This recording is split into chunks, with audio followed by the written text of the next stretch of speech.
So learn the concept, code better. Understand the theory and code better. In today's video, I'm going to discuss about built-in data structure in Python, and one of them is dictionary. I already explained list, tuple, and sets. If you really wanted to deep down on understand what is set, list, and tuple, you can go and check out my playlist where I explain all the concept of yeah those built-in data structure of Python. So what is dictionary? Dictionary is just another built-in data structure in Python. If you don't know what is data structure, you know your name, your age, uh, all things that computer can store in a file, like video, your image, music you like, all of those media file and those text where a computer can store in a file is called data. So how computer organizes data and access them easily? If you look at YouTube have billions of videos, or millions upon millions. Every single day people upload thousands of videos on YouTube. But how YouTube able to get you the video you want in a very short period of time? When you just search it, it will just show you. Boom. So how Facebook, how YouTube can be able to do that? So YouTube can be able to do that based on the phenomenon, or I say based on the concept of data structure. So data structure is just a way of organizing a data in a computer storage, so that when a computer come to work with those data, it's going to be easy for the computer to access. It's just like a human being. Computer is also a lazy. If you give your computer a very heavy task, it's going to take a long time for you to process. Maybe you visit one website and you notice that the website is loading very slow. So it's because of how their program is working. But if you organizes your data very in a good way, based on how people are going to access them, it's going to be easy for computer to retrieve the data and give a person his output. Imagine when you jump into the library, and when you go into the library and all the books in the library is not organized well. You do not see the section of sciences. When you go to the section of sciences, you do not see the section of life sciences, physical sciences. You do not see the section of physics, chemistry, biology. You just see the book everywhere in the library. For you to look for chemistry, you have to go each and every shelf inside the library looking for a chemistry book. Imagine how that difficult is going to be. When you are low key, the library is not massive. Maybe the moment you get in, you might be easily to ask someone, so please, where can I get the uh, chemistry not textbook? You're just going to the direct, okay, go to that shelf. I think I saw one there. So, but if the library organizes the data very good way, when you just come into the library, then you see a sign telling you this is the science section. So if you are a person who looking for a something related to government and national, so you will not look for the science section. So you see, maybe there are thousands of books here, so you already search thousands of books. Because of symbol of that information, it's just going to tell you, okay, you don't need this, and you just look for the government. So this is the same thing with computer. If computer store very large amount of data, you have to tell the computer exactly how those data is going to be going, how computer going to organize the data and store it in a storage. And when computer come to retrieve those data and work with them, it's going to be easy for the computer to give you the output you want. But if you just give the computer a random data, so when you're looking for a data, it's going to be very long process. Imagine you have billion of data, and upon those billion, and you are looking for a specific one, and you ask the computer to look for it. Oh boy, maybe if you have a powerful computer, can be able to do it in a single of minute. But like a personal computer, I don't think can be able to do it in a minute. Billions of data, I don't think so. So now, as a programmer, data structure is very important for you. So now let's learn one of the concept of those data structures, so that when you come to creating your program, you know exactly how to store your data very effectively, so that when the computer comes to access those data, it's going to be easy for the computer to access and process very efficiently. So one of them, we have dictionary. Dictionary is another type of data structure. So how dictionary keep your data? Let's learn. So what is dictionary? Let's talk about what is dictionary. So dictionary store items like you can call this cap an item, and call this a duster an item, or a cleaner. So dictionary store those as an item. For example, I have name.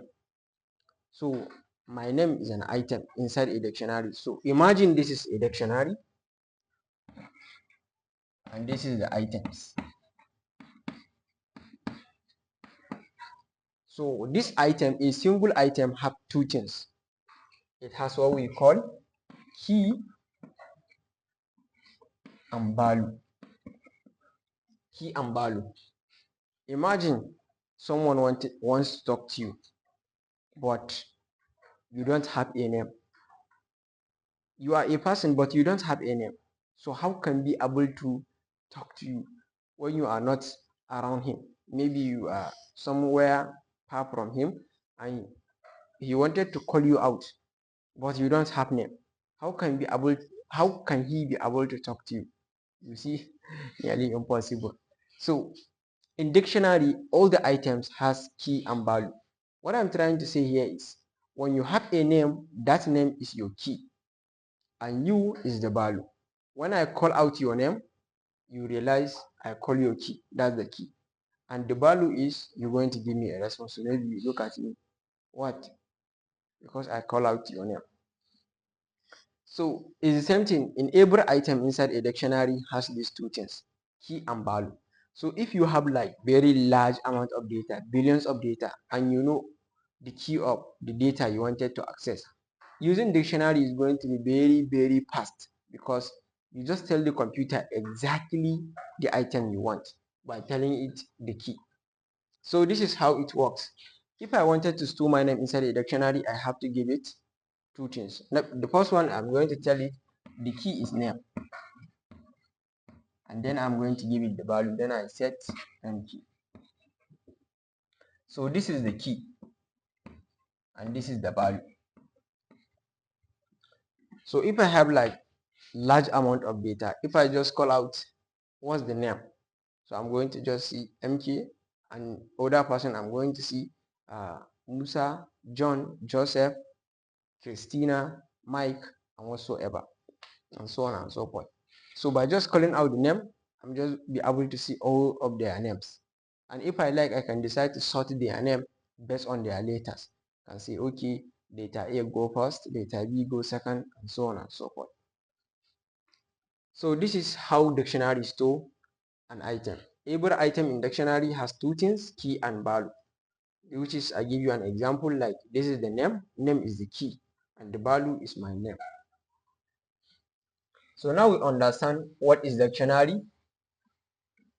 Since we understand what is dictionary, let's see how to create a dictionary. So to create a dictionary, when you go back to your computer, this is how you're going to do it. The first thing, you're going to give it the dictionary a name. So let's create a person dictionary, and I'm just say person is equal to, then I will put a curly bracket, something like this. So in each item in this curly bracket, it has supposed to has two things, key and value. So let me do it this way. Then I will say name, then you put it inside a string, and then you put colon. Name, then you set movie, and also going to put it inside a quotes. Then I put comma. So this is a single item. So by putting this comma, it's telling the dictionary this is a single item. Then now I'm going to add another item. Then I will say okay, and age. Then don't forget to put it inside a quote. Then you put colon. Then you say 20. Then if you really wanted to add another item, then you put comma, and so on and so forth. So you see, and then at the end you're going to close it, close the curly bracket, something like this. So now I create a dictionary of person. This is how to create a dictionary. Name, this is the key, this is the value, this is the key, this is the value. For me to access the value, I have to call the key. So now we see how to create a dictionary. Let's see how to access a data inside the dictionary. So let's say inside the dictionary I wanted to access my name. So what I'm going to do, I'm going to call the dictionary, which is person. Then inside a square bracket, I'm going to put the key, which is name. Then I will say name. Then I close it. So by doing something like this, if I print it, I'm going to see the output of this value, which is Muubii. So this is how to access a value, or I said items inside a dictionary. Just call the dictionary inside a square bracket, then you put the key, and then you're going to give you the output as a value. If I wanted to access each, then I'm going to remove this name and put each, and I'm going to see 20. This is how it works, and this is how to access a data. So how can we add data programmatically and change data? So adding a data and changing a data is the same thing, and also the same thing with accessing it. If I wanted to add data, I'm just going to say person, or I said going to add item. Let me take it here. I'm just going to call the dictionary name person, then square bracket. If I wanted to add data, then I'm going to put a new key, the key that I don't have it here, so that it's going to retrieve the data. But if I put a new key, that means I don't have it. Now I'm creating it. This is how dictionary work in Python. If you put the key that you don't have inside the dictionary, it's going to create the data. But you have to put the value. Don't just put the key and stay silent. So then now let's see, I'm going to put gender. By putting gender, then I will say, then so now you see I also put it inside a quote, person, then square bracket gender. Then I'm going to say it's equal to, put the equality sign, then m in quotes. Now I put m inside the quote. So now it's going to create this. This is the key and this is the value. So it's going to put this item inside this dictionary. So this is how we're going to add item inside the dictionary. Just put the key and equal to the value, and make sure you don't have it. But how do we change it? It's the same thing. Now if I want to change my name, I'll just say person, then call out the key of my name, then it's equal to, then the new name I want, I can just say MG. So if I done something like this, it's going to change. What I have here is going to change to MG. This is how we update data inside a dictionary. So you see, accessing data, adding data, and changing data is almost the same thing. But the best way to learn it is mess around with it. Work with it and get a lot of error so that you understand it even better. So how do we delete I said remove data? So deleting and removing a data is very easy. Now we have this dictionary. I can just call a keyword del, this del, then I will call person, then it is key, then the key I wanted to remove. Let me just say name. So if I do something like this in my computer, it's going to delete this item because I put the name key here, then it's going to delete this item. So when I print out my dictionary, I will not be able to see this. And the other way you can remove elements, or I said item, is using pop. I can just see person dot, then I call the method dot pop, then I put the key and I say name. So if I do something like this, The difference between this delete and pop is that when I call this pop, it's going to return the item that I'm deleting. So if I wanted to do something with it, I can grab it.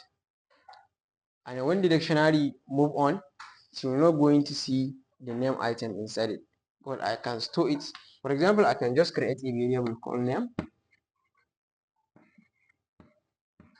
So you see, I set the variable name and I call this dictionary and I remove this item.